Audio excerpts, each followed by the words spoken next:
So you kept the car that you used to kill, bro? Nah, you niggas is stupid or y'all just dumb?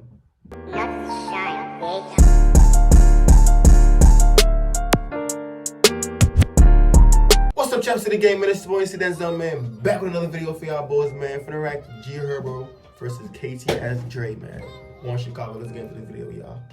For a rap, Herb was also active in the streets and had beef with another Chirac savage, KTS Dre, who was shot 64 times. One T-bad nigga. Let's take a look at this crazy story. Herb was born in the South Shore neighborhood of Chicago. He grew up on 79th Street, an area that was full of crime and violence. To keep him from getting into trouble, his mom made him go down to the local youth center after school, which is where he first linked up with Lil Bibby. They both had an interest in basketball. Take a little 2 second out the fucking video, y'all, man. I hope y'all boys and y'all girls enjoying y'all week for me. I hope y'all focus on getting the money on this shit. Like everybody focus on me achieving their goals this year. Y'all already know for me. Focus on achieving mine for me. Let's get back into the video, y'all. It was just checking on y'all.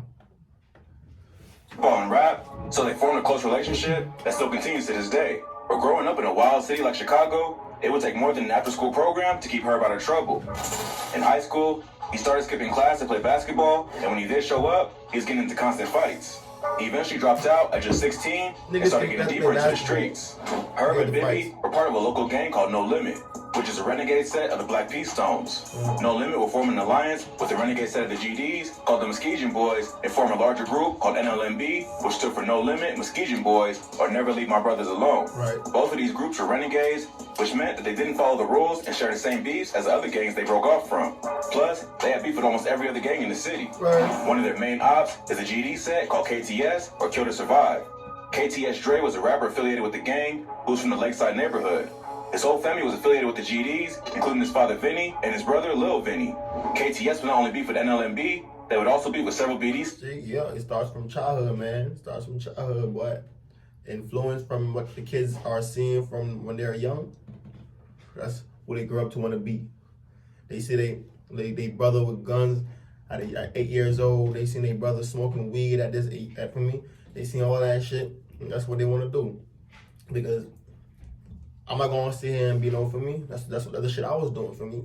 I see my uncles and them smoke weed and shit for me, towing guns and shit. That shit I wanted to do when I grew up for me. But as I got older and shit, I came to America for me around different mindsets and different shit.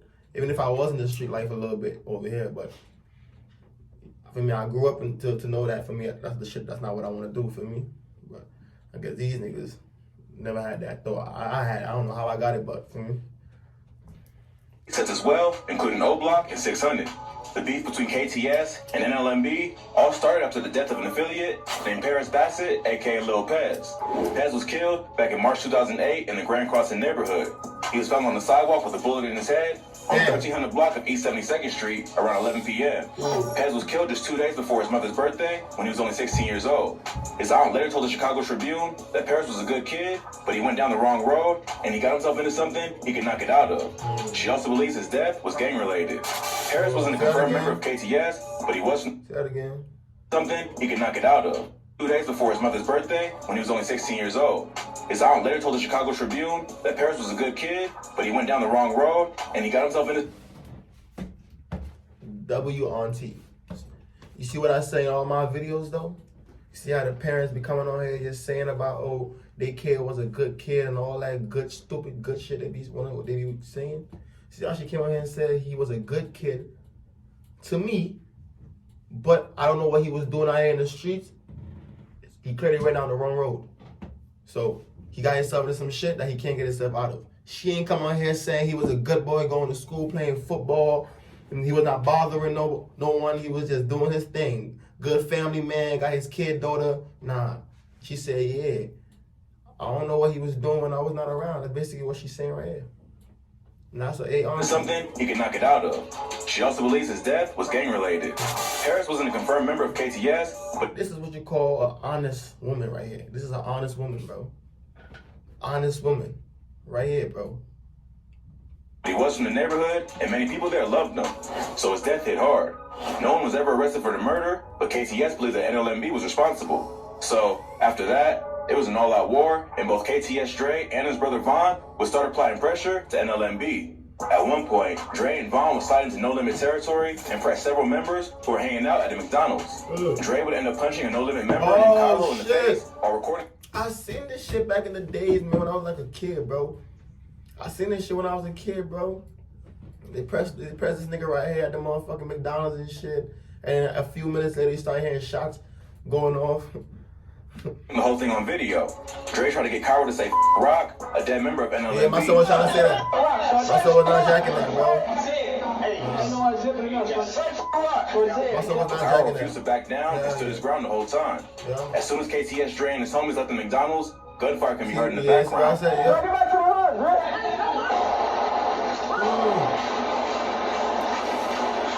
God damn. D just said, get back to the hood, Drake. And a bunch of shots just started going off after. Oh. As soon as KTS Dre and his homies left the McDonald's, gunfire can be heard in the background. Y'all get back to the hood, Drake. Y'all get back to the hood, man. Oh, my God. Bro, they're letting that shit off him, bro. Cairo also later confronted Dre on Instagram Live, proving that he wasn't scared. Then, in April 2010, a No Limit member named Faison Robinson was shot and killed on the 2900 block of East 79th Street. Police arrived on the scene and found Robinson dead with a gunshot wound to the back of the head. He was brought to the hospital, but later pronounced dead at just 19 years old. Faison was known by the name G Fazo and was a respected member of it. It's really crazy these niggas be 19 and shit, bro. Like, these niggas ain't lived no type of life, nothing, bro. These niggas be mad young, just losing their life on some stupid shit, bro. Like, y'all niggas ain't hit 20, 21, none of that. 19, my nigga, like... NLMB. G HERBO would later name his debut mixtape, Welcome to Fazo Land, after his dead homie, and would shout him out often in songs. G Fazo's death also remains unsolved, but many have credited the hit to either KTS Von or Dre. The following year, KTS would strike again and take out another NLMB member named Jacoby Heron, aka Kobe. The 21-year-old was killed outside the same McDonald's on the 2400 block of East 79th Street, where Drake punched No Limit Cairo. Kobe was another well-loved member of NLMB, and his death was a major loss for the game. In an interview with Sway in the Morning, Herb said that he was with Kobe celebrating Bibby's brother's birthday right before he got shot. He told Sway, we was together, we was outside, like 4 in the morning, on the block chilling, shooting dice, all type of stuff. He just pimped off. He was always the type to not ask someone for shit. We got 5 cars out there. He ain't asked for a ride. He lived a couple blocks over. My nigga, hell no, I ain't trying to hear none of that shit, bro. If that's really your mans, bro, and you know you got money and you got 5 cars out there and shit, nigga, I don't give a fuck. I'm making sure my mans get home good. I don't give a fuck if I see if he walk off, man. Yo, I'm out of here, son. Yo, fuck that dice game, yo, bro. Where you going, broski? I'm gonna drop you home. Like, where you about to go? I'll ride with you. What you mean, bro? These niggas probably left off. These niggas probably kept playing their dice, thinking everything was good. Cause like I said, they think they're untouchable, so kept playing it. Come on, bro. Walked off, and we heard shots go off. Like a lot of shots. We go to the scene, and I see my homie dead. Herb will go on and name his 3rd mixtape, Ballin' Like I'm Kobe, in honor of his dead friend. No one was ever arrested for Kobe's murder either, but the word on the street is that it was KTS Von and Dre. The rumor would basically be confirmed after KTS Dre dropped a song in 2015 called Kill to Survive, where he can be seen rocking a jacket that says F your dead homie on the back, along with a bunch of dead members of NLMB, including Fazo and Kobe. Damn. Not long after that, NLMB would even the score and take out KTS Von for his wild disrespect. On June 23rd, 2015, Von was standing with a group of people outside a house on Ellis Avenue, just south of 75th Street, when 2 men jumped out of an SUV and started shooting into the crowd. Von was hit and pronounced dead at the scene, being only 21 years old. Like most murders in Chicago, Von's killer was never found. But an NLMB member named Choppa would post a video online dissing Von the day he died, leading many to believe that they were behind the murder.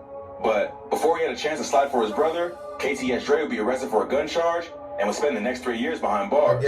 Also, around that same time, G HERBO's career would really start taking off after the success of his hit track, Kill Shit with Lil Bibby. Herb and Bibby would ride the wave of Chicago drill while establishing their own sound.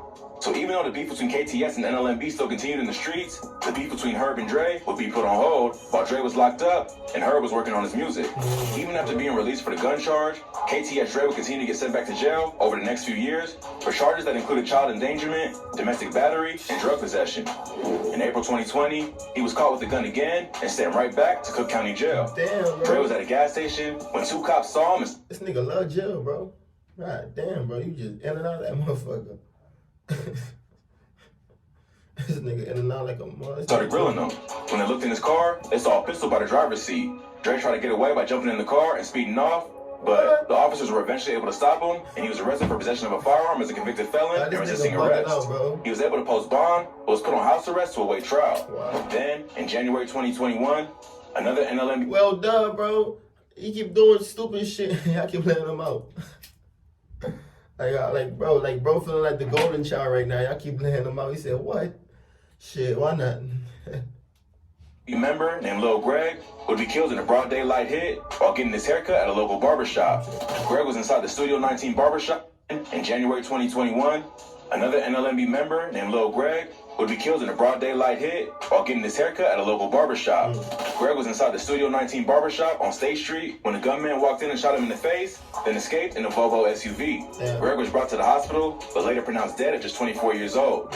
All of his homies' deaths hit hard for HERBO, but Greg's was possibly the worst. The two had known each other since they were just kids, and HERBO said that Greg was like a brother to him. A man named Christopher Mosley was later arrested for the shooting. Police pulled him over in the Woodlawn neighborhood, driving a vehicle that matched the description of the getaway car. Plus, they also discovered a .40 caliber Glock on him, but he was later released due to lack of evidence. So you kept the car that you used to kill, bro? Now you niggas is stupid or y'all just dumb?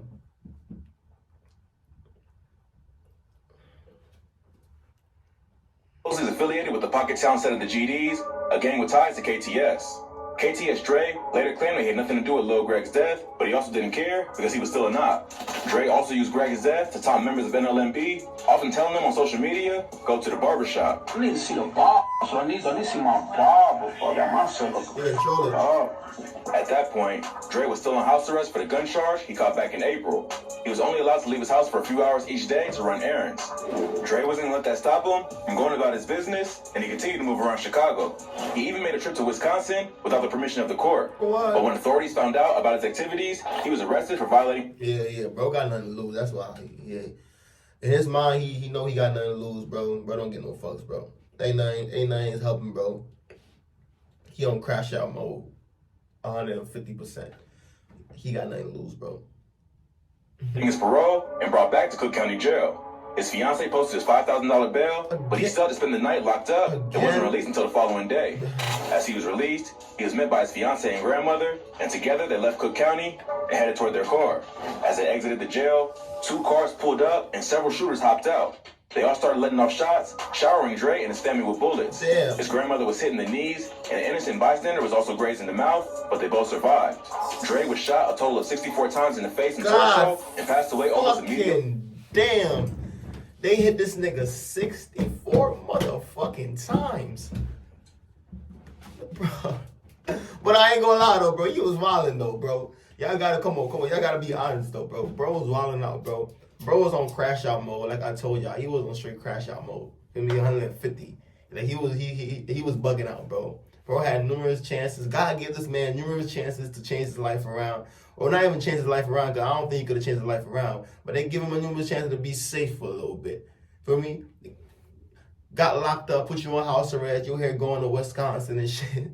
You got another bill for $5K that your girl paid. Feel me? You got up out of there again. For you to be riding around Chicago, still doing the same shit. Now you in the car with your grandmother and them and shit. Your grandma got hit. Sorry about grandma. Grandma don't deserve that. Somebody else in the car got hit too. Sorry for them, because they don't deserve that. They, for me, they bystanders. They civilians, feel me? But your ass got hit 64 times, bro. These niggas are not playing with you, bro. Oh my God. At just 31 years old, no one has been arrested for his murder, but many have claimed it was the work of NLMB getting revenge for the disrespect of Lil Greg. Their hood was allegedly shot up the same night, and it makes sense given their history. KTS Dre's death closed a chapter on one of the craziest beefs in the history of Chicago. At this point, Herb has too much to lose, and KTS just lost one of their most respected members. Herb got the upper hand with his main op gone. It's hard to tell if he'll leave the streets alone for good or get sucked back into the beef. Hopefully, he can now put the past behind him and focus on his music. Word, I ain't gonna lie. My son done with that shit though, bro. For me, my son Herb doing good right now. He just, for me, had that little case going on the other day with the little fucking fraud shit. But for me, I think he got probation for that motherfucker. Whatever the case is for me. But my son's straight. Son got the new teeth. My son living good though. But that nigga got hit hard though, bro. I ain't gonna lie. That nigga got hit hard, bro. I repeat it, bro, but he got hit hard, bro. But I can't really say too much, bro, because he was crashing out, bro. He was on some crazy shit, bro. He had numerous of times to relax himself and get right. He didn't want to do that, bro. For me, he had time to sit down and think and see what's going on around him. And nah, he wanted to be a crash out dummy. Got his grandma all getting hit in a crossfire and shit. Man, that's fucked up, y'all, man. But that's that video, man. Let me know how y'all boys feel about this video in the comment section, man. Hit that subscribe button, man. Follow my Instagram. Y'all already know you're the 500 subs. The grind is not stop, man. I'm out of here, y'all.